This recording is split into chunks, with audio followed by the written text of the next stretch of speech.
Hello again, everybody, and welcome to the Mike Francesa podcast, our first Football Friday program of the season as we raise the curtain on the NFL. And who to do that with better than to do it with Eli Manning, who joins us now. Eli, welcome. How are you?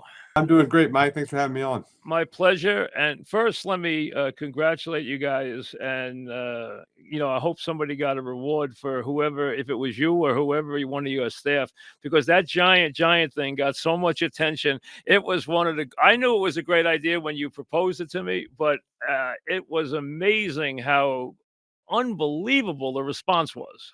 Yeah, no, I wish I could take credit. That was my idea, but I can't do that. I'm just like my football days. I'm good at executing. I'm not always good at coming up with the game plans. But for my local buddies, like my New York pals who I've met since being up here, they all reached out. They said it's the favorite thing that I've ever done, just because they remember it happening live. They remember listening to you growing up and that going on, and just the attention that got, and for it to come together, years and later. It was a lot of fun. Thank you for being a part of that. But I think we got to make it a tradition. We got to make the Giants luncheon and I like it. A yearly deal now.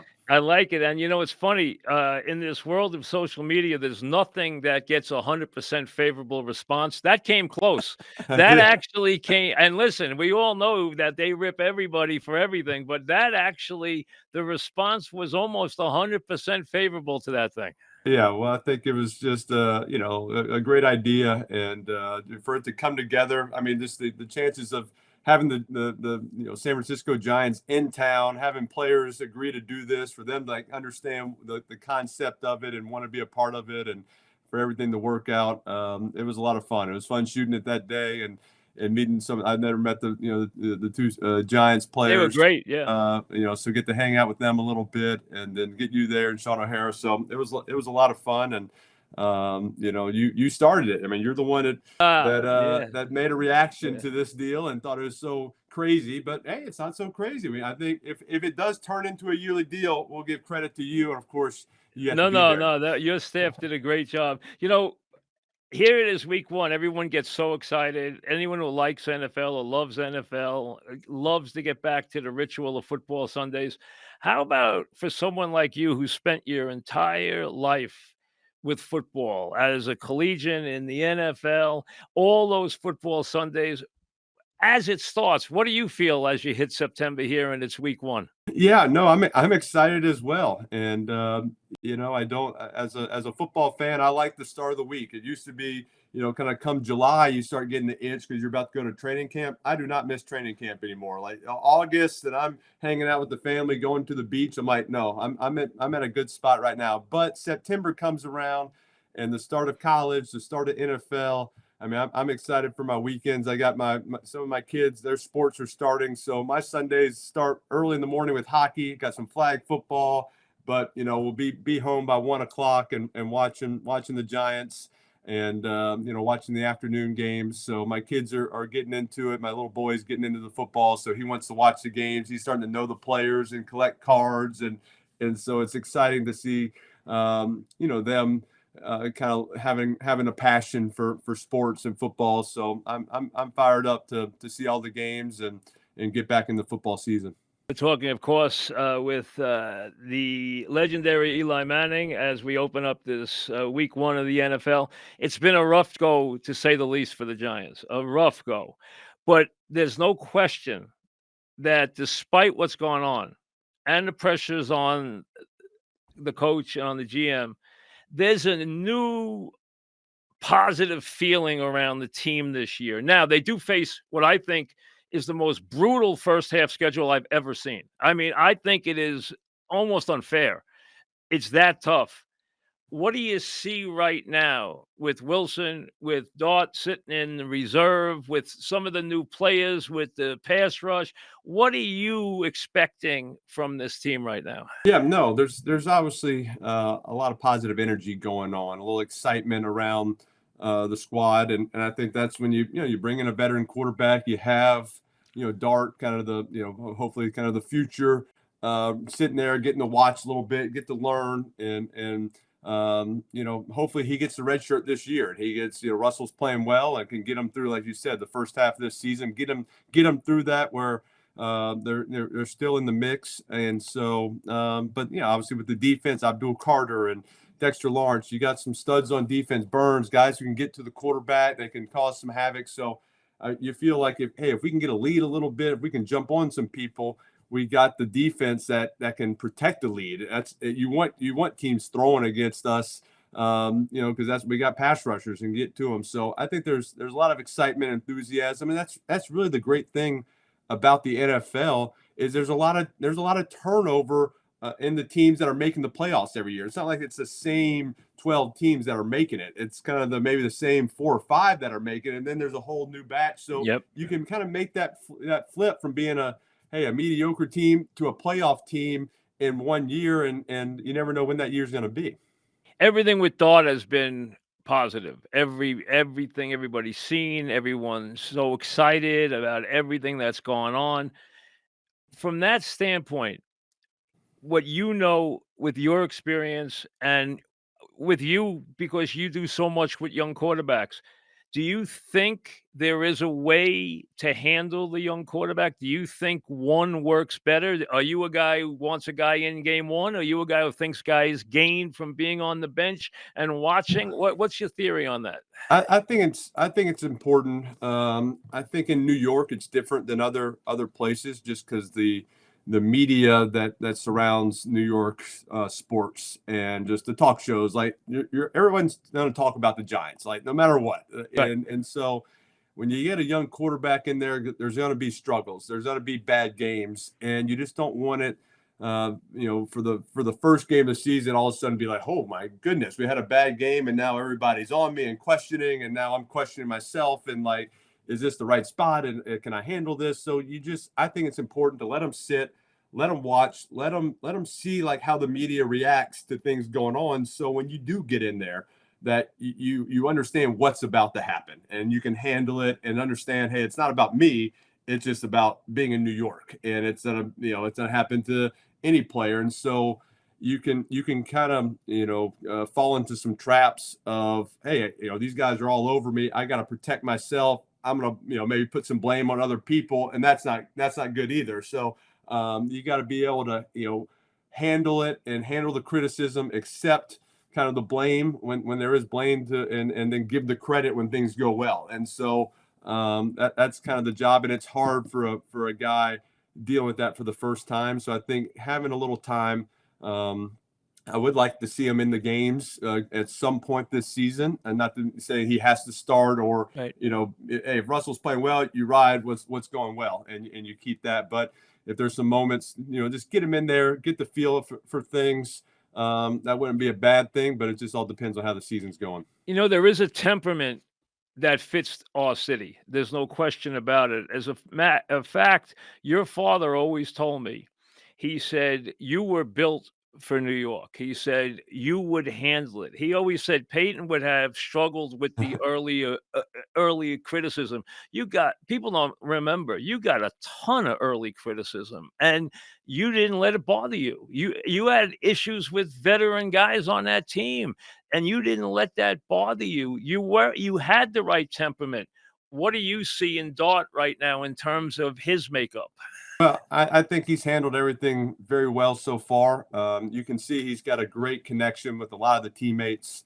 You can see him at practice, just whether it's the celebrations or who he's hanging with, and what's going on, just what other teammates are saying about him. So he's definitely got some swag to him, and a confidence, and that's important. I think you got to have that, but you got to keep it. Can you keep that through the tough times? Hey, because it's in the NFL, even the best players, you have bad games, you have bad weeks, you go through a stretch where you lose, 2 in a row, and you got to still come in with the same confidence each and every week. And also on the flip side, you win 2 or 3 in a row, and everybody's claiming you're the best. It's easy to hey, act confident, but are you preparing the same way like you just lost the week before? And that's what you got to do in the NFL. There's no easy weeks.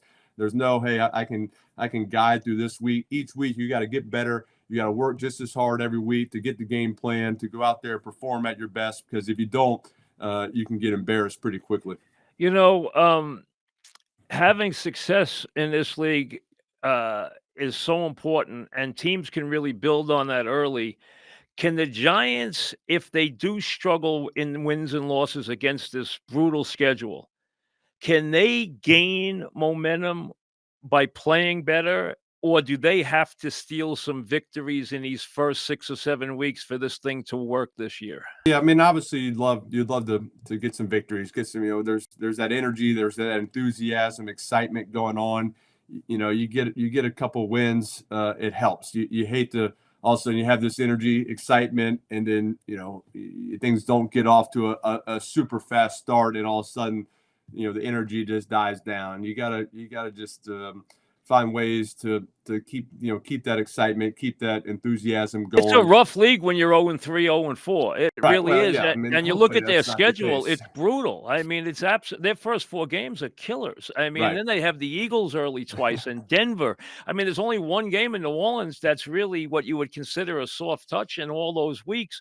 That could happen. The question is, can they keep the momentum? Can they keep the excitement, the enthusiasm, or do they have to go to the young quarterback to regain that? Right. Yeah. I mean, that's a question. Obviously, you gotta find some wins. You can't just say, hey, we got a tough schedule.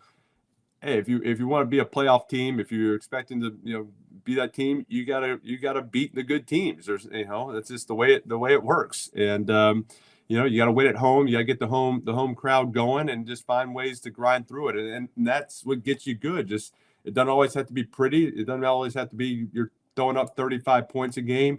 You just got to find ways to stay in the game, be close in the fourth quarter, and then hey, when you have that enthusiasm, you have that excitement, hey, we've worked hard for this, you find ways to win in those situations. Defense get a turnover, offense get a big 2-minute drive. It's those moments where most of these games, even though you say, hey, these are great teams we're playing, most games come to the last 7 minutes of the fourth quarter, and it's still a one-score game, and that's where you got to the stars got to step up, your playmakers got to make the plays, and you got to draw up some good plays, but you got to believe in each other. Offense has got to believe in the defense to get a stop. Defense says, hey, we got to stop. Offense is going to score. You work off that, and that's when you get that confidence in each other, both sides of the ball.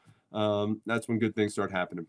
Football Friday for week number 1. The familiar voice of Eli Manning joins me here on the Mike Francesa program. A couple of things that have been following you around every time your name is mentioned.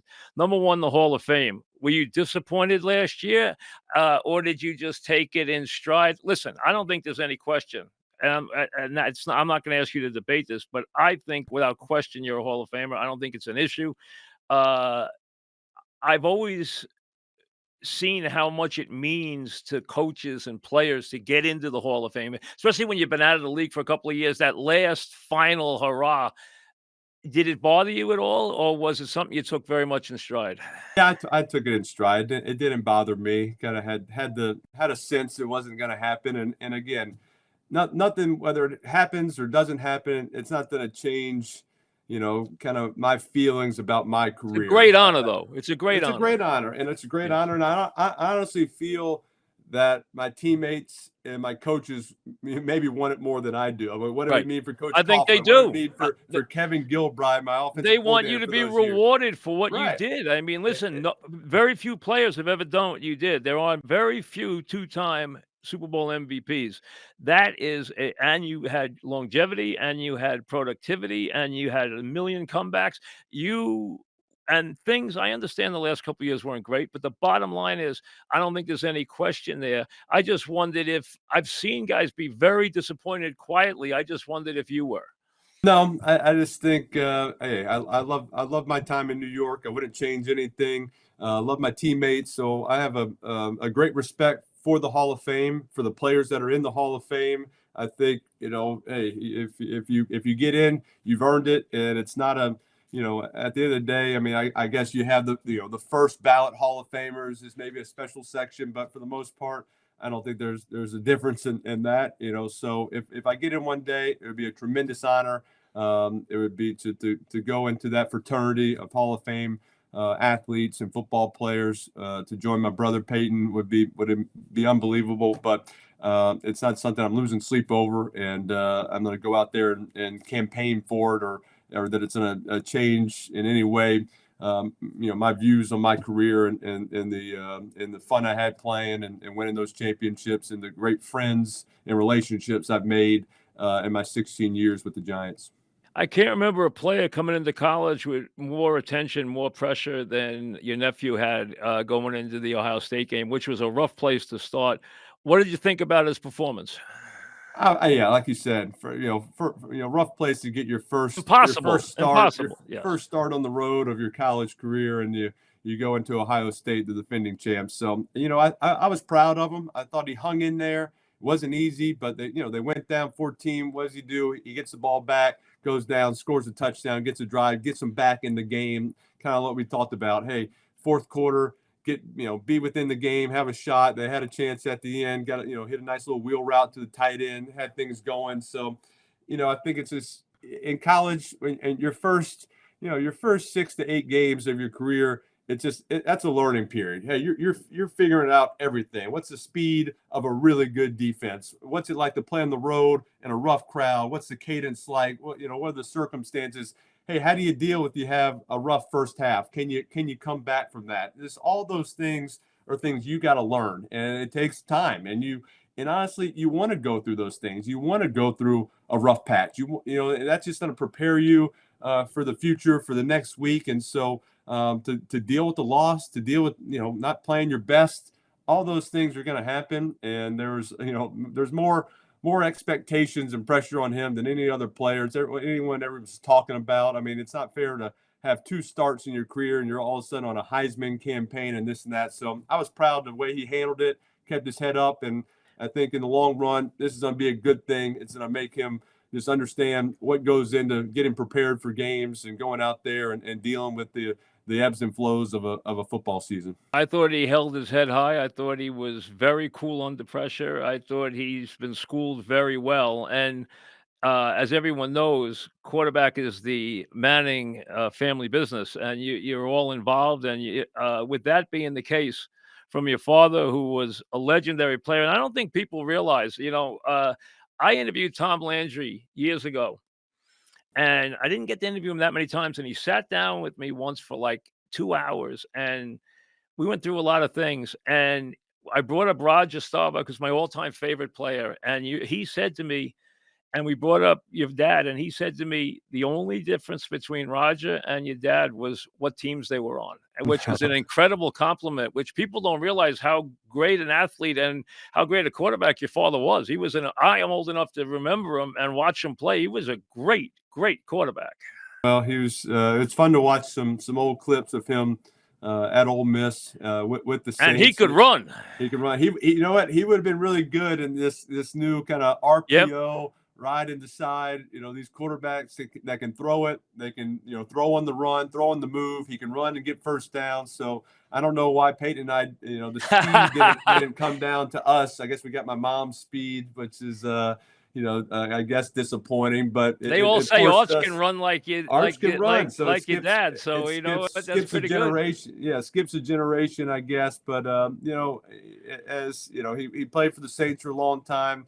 Never had a winning season. Brutal, and you couldn't leave in those days, and you got beat up, and he had weeks where he put up huge amounts of points and still lost. I watched him all the time. He was a great, great player. I mean, and one of my favorites, but also a great, great player. He really was.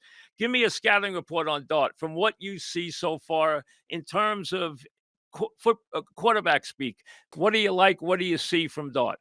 Well, I think he does a good job of throwing the ball down the field. I think he's aggressive. He's going to look to make the throws, but I think he's got enough, smarts and sense of when you're calling good plays. And hey, I know we're calling this play to throw the post. This isn't the right look. Where are my completions? Where can I run, extend plays? I think he does a good job of running. Of moving in the pocket, keeping his eyes downfield, still making throws. I think he will have to learn to slide a little bit. He took a pretty big hit in that first game, making a guy miss, and really the guy came from behind and hit him, which That's going to happen. NFL, there's guys are fast. Defensive linemen are faster. Defensive ends are faster than college. Guys are going to come from behind, had the fumble there. So, he will just learn, hey, it's a long season in NFL. Once you get going, you got to stay healthy. And as a quarterback, you got to stay healthy. So not taking those hits, it's just they add up, and the guys are bigger, the hits are bigger. And so, he will learn to protect himself, and that'll be that's something you got to learn. He's young, and he's thinks he's invincible, but that'll change. But I think he's handled everything well. He's been very accurate. Seems to have a good sense of the playbook. I think they're doing some things that he's done in college, and I think the staff of the Giants have done a great job with helping kind of adjust the play calling to what Dart likes, to what Russell Wilson likes, things they're comfortable. That's the most important thing with the quarterback. You're running plays you're comfortable with. You know what the reads are. You know when you got a good play versus a bad play, and you can make fast decisions. You're everywhere. You guys, you and your brother is great on television. You both are, and you're both very glib. You're funny. You guys do a great job. Did you envision this life after football? Did you years ago prepare? A lot of guys quietly prepare for this stuff. Like Strahan, who knew Strahan was going to turn into a big star, right? I mean, a really big star. Okay. And I have to say that grudgingly because Strahan and I never got along, but let's be honest, he's had an incredible career. You guys are having an incredible run. Everything you touch turns to gold. Your production company puts out great stuff. The Manning cast, you with all the other stuff you do. Did you envision this? Was this planned? No. There was there was no plan B. My goal was to play football, to play in the NFL once I got drafted, and to play as long as humanly possible, because that's all I knew. That's all I wanted to do. And then when I retired, I said, all right, we'll just kind of figure out what the next steps were. Mike, I didn't know that there was an opportunity where I could just sit on my couch, watch football, be on camera, make fun of my brother, and that was a job. Like, I was going to do that anyway. So the fact that someone's going to pay me to do that for Monday Night Football and ESPN, that wasn't an existing Well, job. You're good. You see, retired. You're good at it. I always say in this business, you either can or you can't. Okay. There's no, you can't teach people. When I go and talk at a school or anything else, I tell them the truth. I say, when that red light goes on, you either can do it or you can't. Nobody's going to hold your hand. Nobody can teach you. You either can do it or you can't. And you guys can do it in a big way. There's no question about it. Well, I learned from you, Mike. I used to watch a lot of tape, a lot of audio, listening to you. We know that's not the case, but you know what? Hey, you guys are very good at it. It's and you handled. If there's a way to handle New York, you see guys who do and last here, and there is a secret to it. There are guys here and come here and get destroyed who can't wait to get out of town. I won't mention any names.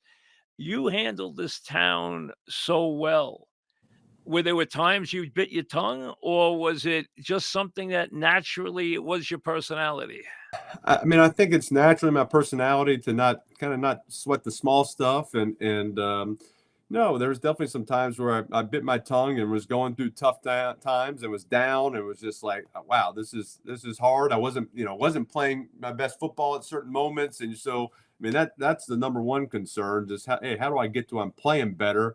And then all of a sudden you kind of have the media and everybody questioning you. Is it a bust? Are you going to be, good enough? Was it the right move to make these trades and everything going on for it? So, that's a lot for a, 23, 24-year-old to deal with and a lot going on. But, just at the end of the day, really just had to, self-analysis, watching film. How do I get better? How do I take control of this a little bit more, being more open with my coaches on the plays I liked and didn't like, relying on my teammates to lift me up and just trying to avoid the noise a little bit. Just the media part of it, they're going to be talking, but I gotta just watch the film, listen to my coaches, rely on my teammates, that inner circle, keep that real tight, and that's going to be the people that keep me grounded when things are going well. And keep me upbeat when you're going through the tough stretches. The way I explain you to people is this. There are rare players who are at their best when things are the most chaotic, when things are the most intense, when they're the most pressurized, and that was you. You were always at your best at the most extreme moments, and that's a gift. I mean, that's it's a gift. There might have been better players day in day out. There was better players year in year out, but you were great when the pressure was on, and it was the biggest of moments. That's when you always shined. Well, I miss those moments. That's kind of what you miss about football is being in that situation on a 2-minute drive and you're down 4 You points. love You those, need a right? touch. You Love it. love You those love it, moments, right? and you prepare for it, and you work at it. That was my favorite part of practice each week. Every Thursday, we would have a 2-minute drill against the starting defense, and during the course of the week through the season, we never went against a starting defense. We always went against a scout team, and it was scripted. This was live, and we were kind of, Right. running our plays. They were running their defense. They were giving new blitzes we hadn't seen. We're working on some new plays, but it was live, and it was a situation. Each week could be different, but hey, this week there's a minute 38. You got one timeout. You're down 4. You got to score a touchdown. Other weeks, hey, you got 58 seconds, no timeouts. You need a field goal. You got to get to the 35-yard line, and you just play football and you play the situation. And after that day, I'd feel either good or bad. Like we won practice or we lost practice. And you go watch the film and you make notes. Oh, we should have run this play. I should have spiked it on this. And you just learn the situations that may come up one day and help you out. And I think that was, the players got up for it. And I think it prepares you for the season, for any moment that might come up in those 2-minute drives to kind of make practice real. And that was as real as it got. And I think it prepared us for all those moments. Interestingly, when I asked the guys who, broadcast and friends of mine, contemporaries, what team they like this year, I've gotten one team back a lot.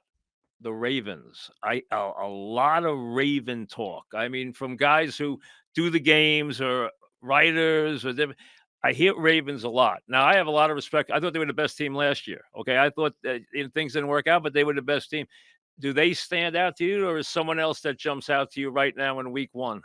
Yeah, I mean, I think, yeah, and the Raiders have been good for the last 5 years. They've been right on the cusp in that AFC, and which It's has over been the Bills, yeah. it's been strong. It's Yeah. Bills. It's Yeah. I mean Ravens. You obviously got the And the Chiefs Chiefs that have are been always amazing. a They've been problem for amazing. that. I Yeah. mean, you can't almost forget about them, but they just Right. go to Super Bowls every year, and so I think, but the Ravens are right there. I think Lamar's hungry for it. I think Harbaugh's they've done a great job and just built a great culture there of winning the last 20 years, and I think they are primed. I mean, I think they'll definitely be a playoff team. Can they win? Do they get a home game? Do they have to go on the road? All of those things are important. I think One of those guys needs to win a Super Bowl, yeah, Allen, Jackson, one of those guys needs to win a Super Bowl. they'll get it. They'll Yeah. get it. I think everybody's in a rush thinking it has to happen in the first 7 or 8 years. Hey, it could happen. Peyton went 9 years. Yep. But all of a sudden now it does get will he ever win a Super Bowl? That talk gets into the mix, and Hey, look at that's more Marino. than just a quarterback. Yeah, it's more than just a quarter. That's a whole Yep. team effort. That's everybody buying in and just finding those special years, and you get some breaks in the playoffs, and you play your best football. Guys stay healthy. All those things make a difference. Listen, I could keep you here all day, but I appreciate your time. Enjoy week 1. We'll be watching the Manicast. Thanks, and thanks again. That thing was a lot of fun. I appreciate it, and thanks for joining me to kick off the season. Perfect. Thanks, Mike. It's always a lot of fun. My pleasure. Eli Manning joins us, and again, you can watch him. He does all the stuff with the Giants on their stuff, and then, of course, the Manning Cast. Also, they have really some great stuff with their production companies, really quality stuff that they are sending out. So just terrific, and you can see him in a lot of different places. We'll come back and roll with the games right after this. Thanks, Eli. All right. Thanks, Mike.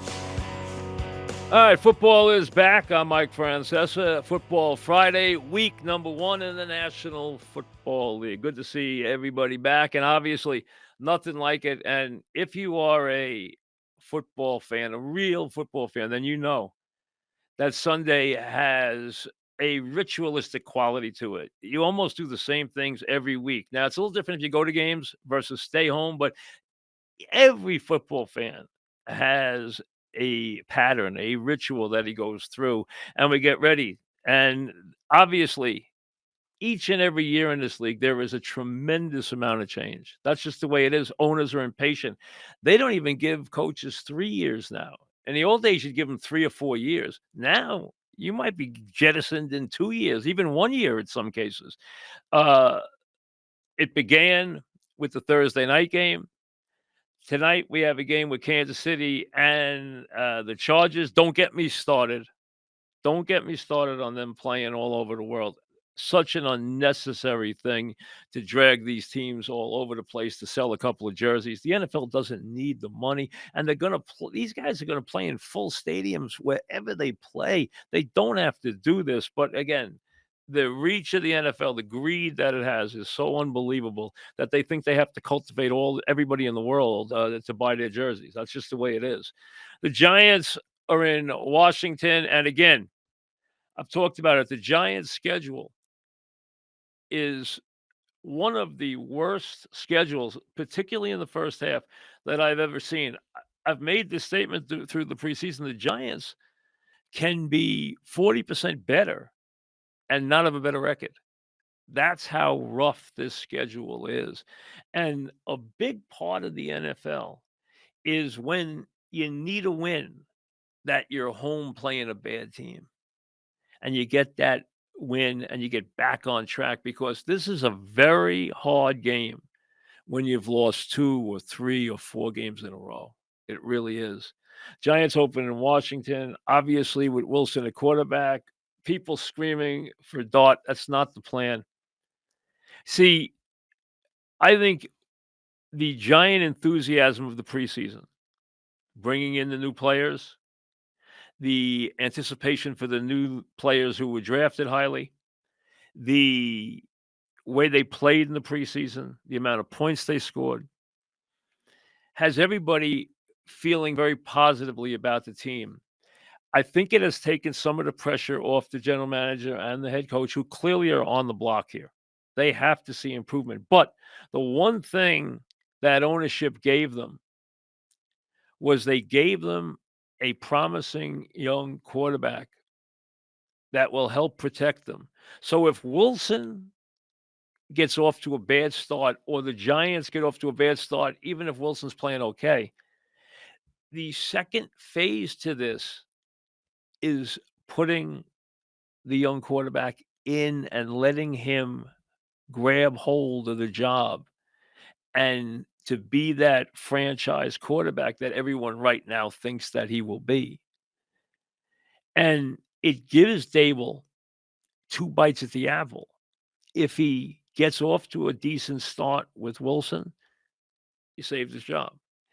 If he gets off to a bad start with Wilson and they get off to a bad start against that schedule, and he goes to Dart and Dart plays well, the last thing ownership is going to do is change the voices in the room for Dart again, and change the offense and change the coordinators and change the coaching staff. Because remember this, and this is given head coach, despite the impatience of owners now, who always feel, hey, if I change coaches, I can tell my fan base it's a fresh start.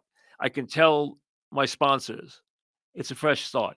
I can tell the guys who buy the luxury boxes it's a fresh start. And they think that sells for their franchise, which is why they quickly go to change, because they think they can sell change.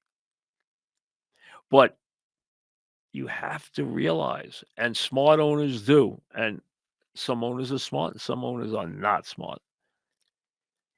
It has become, in this age of specialization, in this age of incredible numbers of assistants, in this age of coaches being paid the way they are,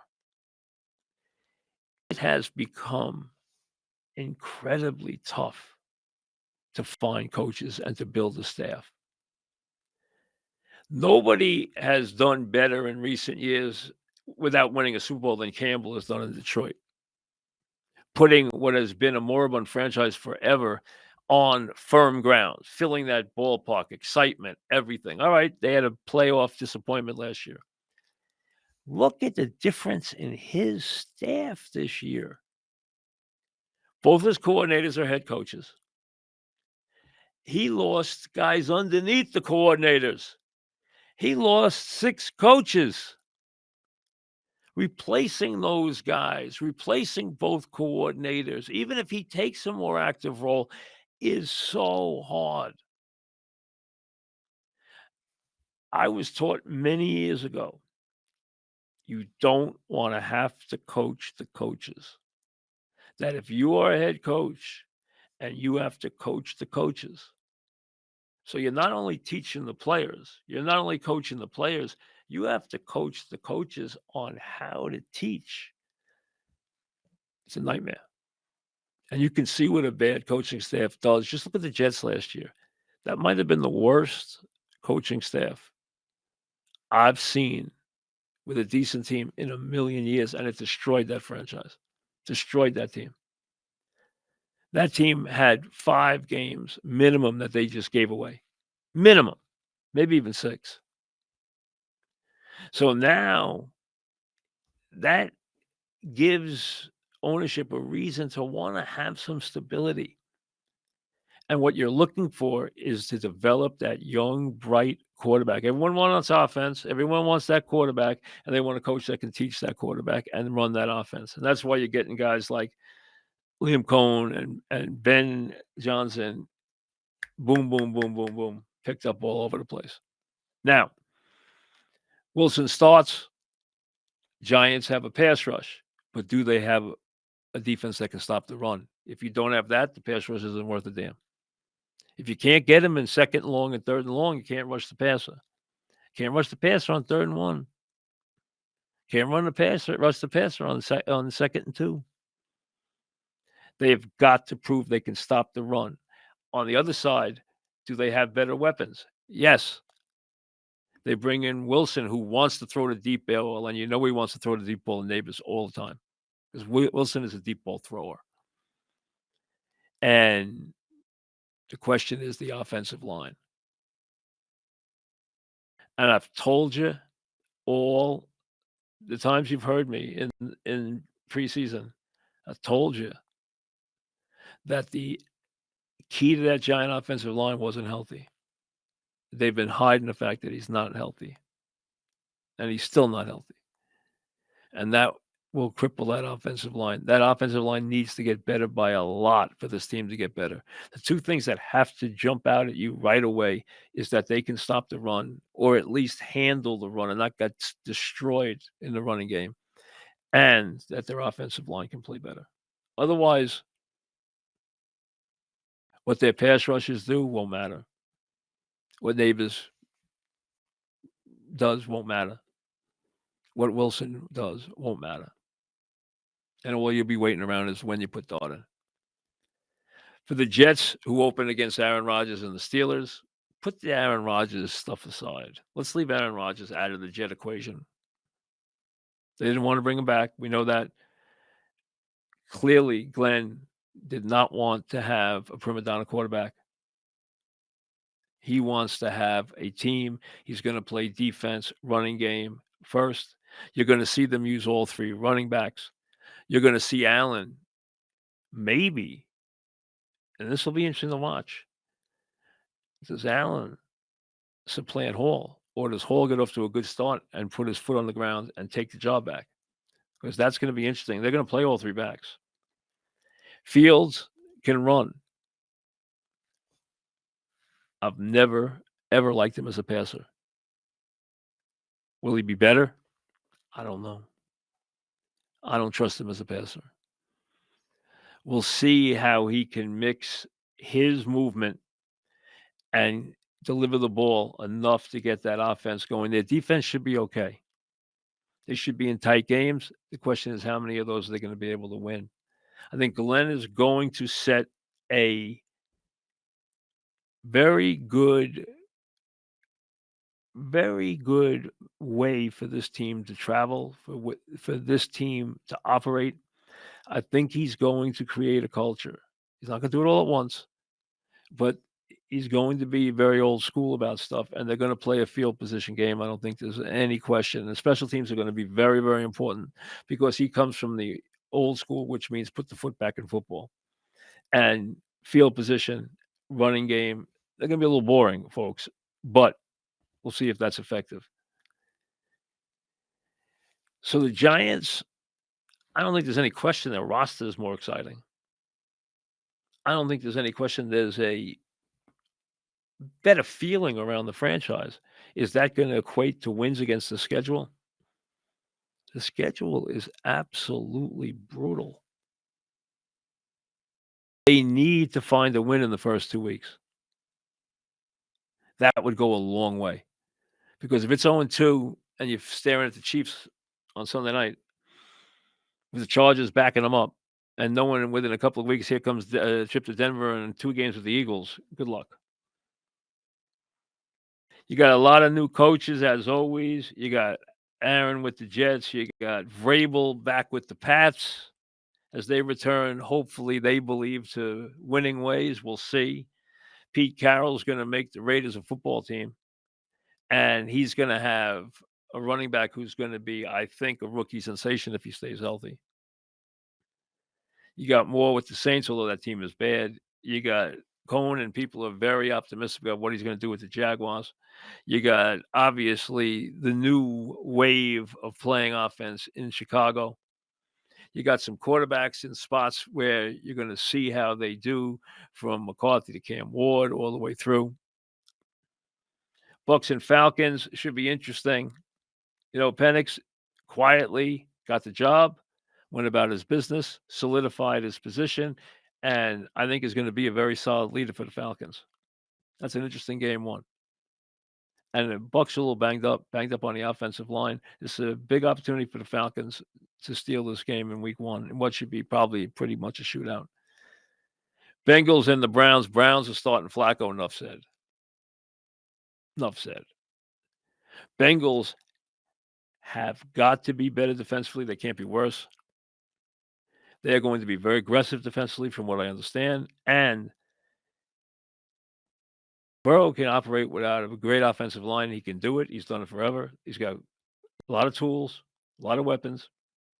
And the Bengals are going to score a bunch of points. And they know no team wants to get off to a faster start than the Bengals do right out of the gate. Dolphins and Colts.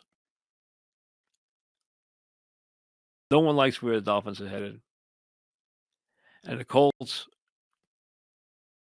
what are they doing at quarterback?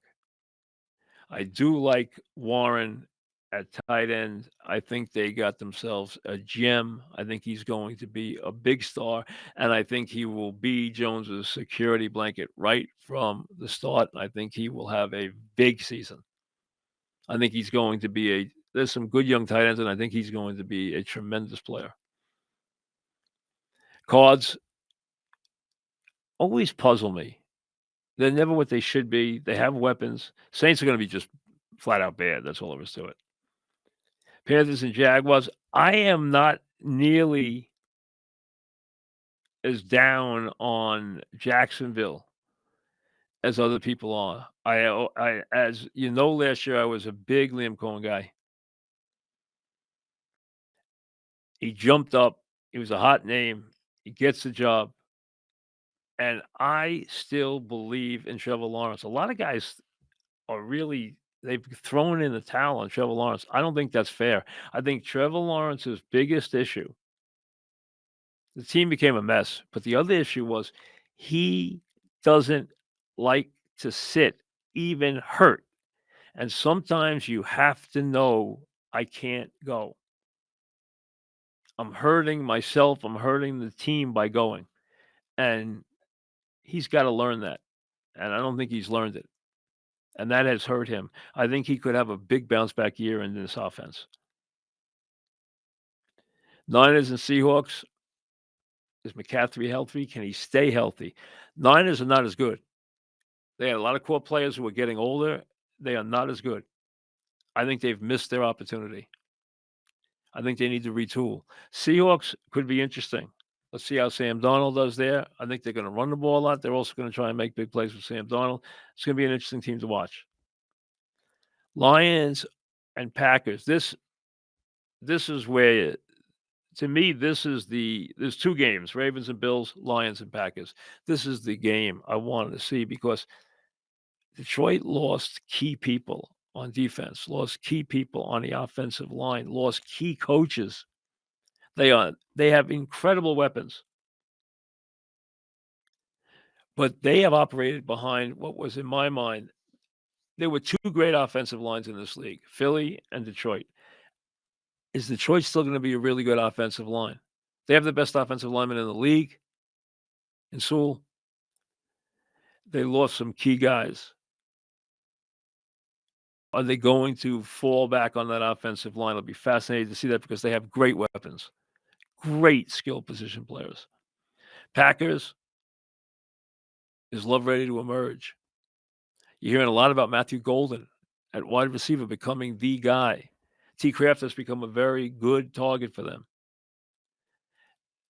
Packers, now with Parsons, could be a major, major team this year. Lions and Packers, either one of them will go to the Super Bowl. Let's see who gets off to a fast start. A lot of people like the Rams. The question is, can Stafford stay healthy? I think the Rams are very much improved. I think they are going to be a very dangerous team. I think they're a playoff team.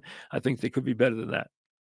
Now, the one thing about the Rams you always know is that McVay doesn't play anybody in the preseason. Nobody. So they start slowly because they have to work themselves into shape. He does not push in training camp.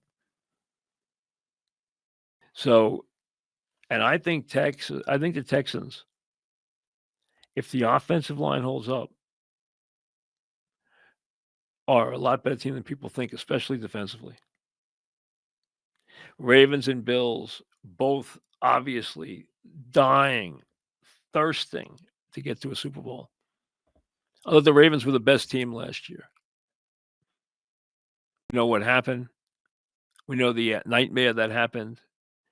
We know how much the drops hurt them. I thought they were the best team. The best team doesn't always win in those games. There's not a lot to separate the Bills, the Ravens, and the Chiefs. Have the Chiefs fixed their offensive line?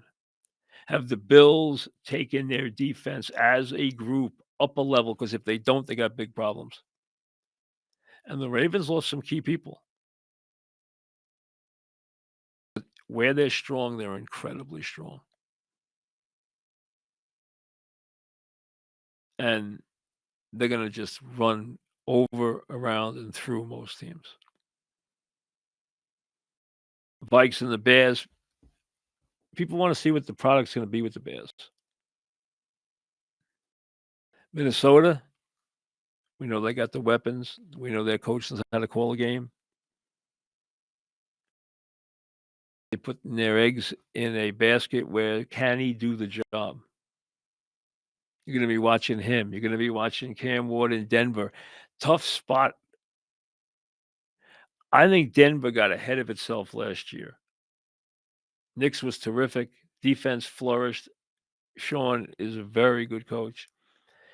A lot of people are saying, oh, they could be a Super Bowl team this year. I think you got to let them take another step first. I think they're a cut below the good teams in the AFC, the top teams. They're a dangerous team, and they're a good defensive team.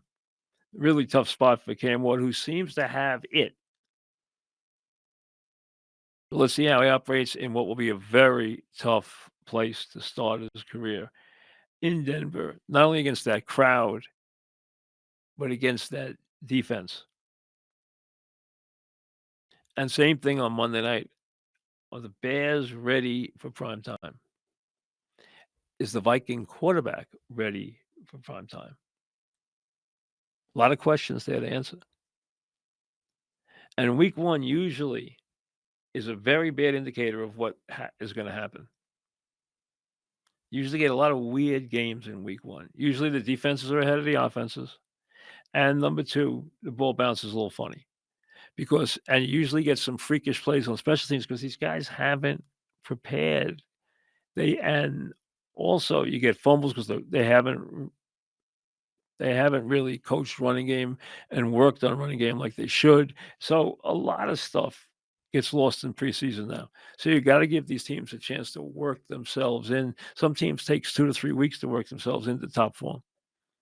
They're very different teams in October than they were in September. Now, you got a logjam.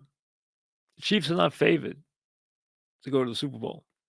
There's 3 teams at 6-1, the Ravens, the Bills, and the Eagles. The Chiefs are 8-1. They're figuring that the Chiefs have maybe had their day. I think Andy's gone to school on the offensive line. He had to do this once before, and he did it really well. They bounced back. I think all their problems last year, I thought Kelsey took a big step backwards. Let's see if he can get it back. But I also thought Mahomes' issues were from that offensive line, which was not good all year. Also, the Pacheco injury didn't help. I think they're still right there. I think the Ravens, the Bills, and the Chiefs, you can throw a net over all 3 of them. They're right there together. Eagles 6-1, but so hard to repeat. So hard for things to go right like that 2 years in a row. Lions 11-1. Packers 12-1. Niners 18-1. Rams and Bengals 20-1. Sleeper teams. Some people like the Bengals. Some people like the Rams 20-1. And then everybody else that is an outsider. So your favorites, a lot of people are on the Ravens. A lot more than are on the Bills or on the Chiefs. So I was surprised by that. I thought it would be pretty evenly split, and I thought there might be more Bills. But I think people are taking a real wait and see approach with the Bills with the defense. And the Ravens could easily be the most complete team again. Let's see how that unfolds. Are the Lions going to take a step backwards? Or the Packers going to take a step forwards? Where are the Texans in all this? Have the Bengals made enough strides on defense where they can actually win games and not just put up a ton of points? So here we go. Week 1. Again, don't overreact. Everybody does to what happens in week 1. You'll always get a few surprises, sometimes shockers in week 1. And you got a couple of really interesting games with the Lions and the Packers and the Ravens and the Bills. We'll be with you each week with the Football Friday program. We got a lot of other things to do. Let me also give you a couple of things to think about from a standpoint of your wagering and everything else. First, the Mike Francesa newsletter. Sign up for the free Mike Francesa newsletter. You'll get it. Content, contests, offers, all different stuff. Go to MikeFrancesa'Podcast.com and sign up. You don't have to do anything except give me your email. That's it. And away you go. Bet Rivers Football Squares. Players who place a qualifying same-game parlay of at least $10 on eligible NFL or NCAA football games will receive one standard entry into the weekly square games. Winning standard squares will be awarded a prize of $20 bonus when bet. See app and website, but the squares are fun. Hey, you make a play, and then you get a chance to play the board. And who knows, you might land on it, and you can make up to $10,000.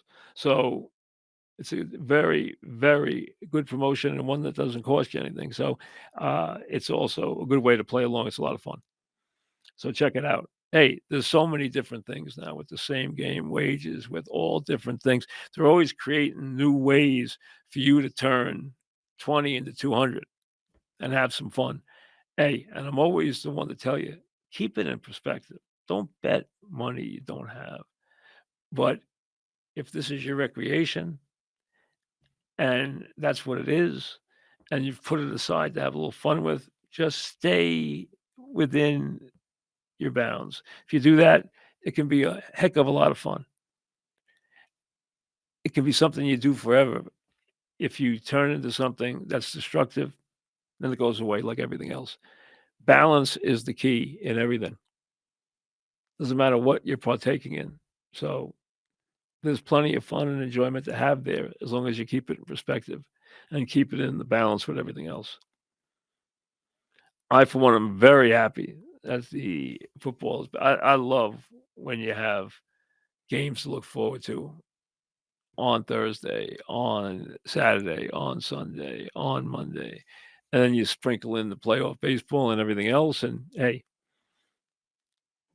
that's why October is so much fun. Everything is rocking and rolling, and it all gets going this weekend. So enjoy. We'll see you later.